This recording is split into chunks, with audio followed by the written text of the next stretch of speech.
Ready start. महोदय, यही कारण है कि बेटियों को अवांछित समझकर गर्भ में ही मार दिया जाता है या जन्म लेने के बाद उन्हें मौत की नींद सुला दिया जाता है।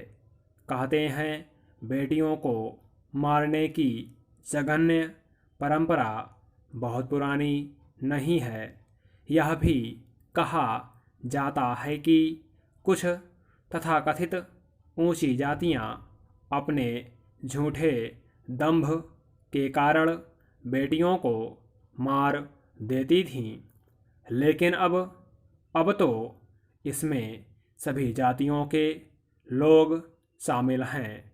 देश के दूरदराज के अंचलों में प्रसव पूर्व लिंग निर्धारण के लिए सुसज्जित उपकरणों से दौड़ती गाड़ियां सबूत हैं इस बात की कि कानूनी प्रावधानों के बावजूद विज्ञान का यह प्रयोग लगातार मानव विरोधी होता जा रहा है।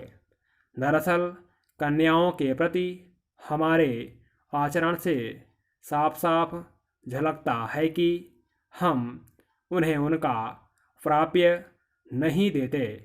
भारतीय समाज उनकी परवरिश और पढ़ाई लिखाई के प्रति बड़े पैमाने पर उपेक्षा बरतता है।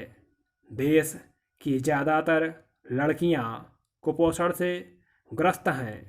उन्हें भोजन कम मात्रा में और बचा खुचा ही उपलब्ध होता है। विडंबना यह है कि माँ या दादी ही ऐसा काम करती हैं। ऐसा नहीं है कि वह ऐसा जानबूझकर करती हैं, बल्कि उनके संस्कारों में यह रच बस गया है कि लड़कियों की परवरिश को कोई अहमियत नहीं देनी चाहिए।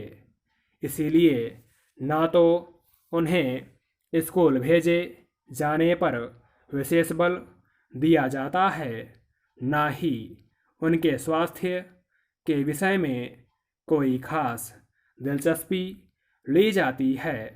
वे तो सिर्फ बड़ी हो जाती हैं। बड़ी होने के लिए शोषण और भेदभाव की परंपरा को अपनी से अगली पीढ़ी को हस्तांतरित करने के लिए।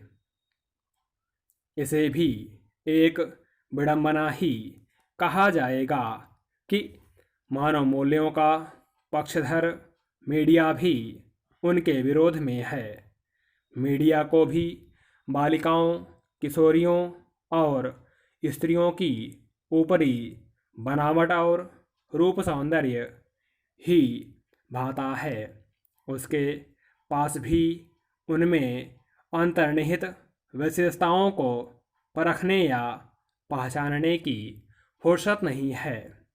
इस सिलसिले में सौंदर्य प्रतियोगिताओं की सूचनाओं को बड़े पैमाने पर प्रकाशित करने को देखा जा सकता है, जबकि किसी अखबार ने विस्तार के साथ यह नहीं लिखा कि मानसिक रूप से विकलांग विदिशा की उर्मिला ठाकुर ने किस ढंग से सड़क पर खेलते हुए बच्चे को ट्रक की चपेट में आने से बचाया।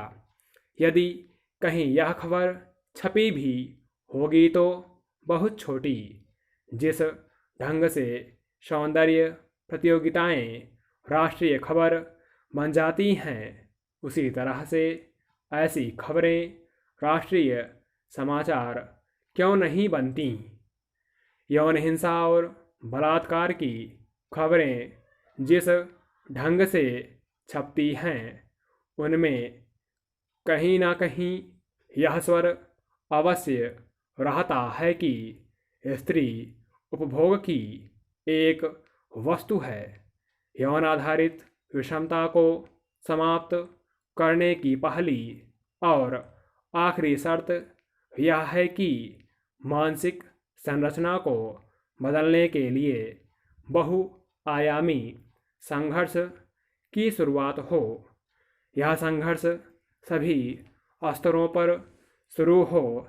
यदि गैर बराबरी का पोषण करने वाले तमाम मूल्यों को चुनौती दी जाए और उनकी वैज्ञानिक मीमांसा की जाए तो समाज वास्तविकता को स्वीकार करने की दिशा में अग्रसर हो सकता है। स्टॉप।